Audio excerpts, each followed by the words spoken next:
সোয়া 2 কাঠা জায়গার উপরে আজকে একটা দোতলা বাড়ি আপনাদেরকে শেয়ার করছি।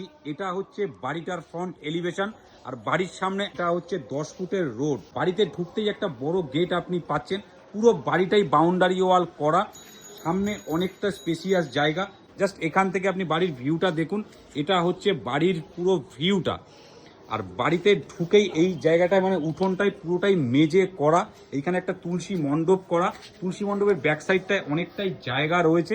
আর এটা হচ্ছে সিঁড়িঘর থেকে আপনি ঢুকতে পারবেন, আর এটা হচ্ছে বারান্দা থেকে আপনি বাড়িতে ঢুকতে পারবেন। এবার আপনাদের বাড়ির বারান্দা থেকে ঘরগুলোকে শেয়ার করছি। এই বারান্দা থেকে জাস্ট ঢুকেই বাড়িতে আপনি ফার্স্ট এটা একটা বেডরুম পাচ্ছেন, 12x15 সাইজের বেডরুমটা রয়েছে।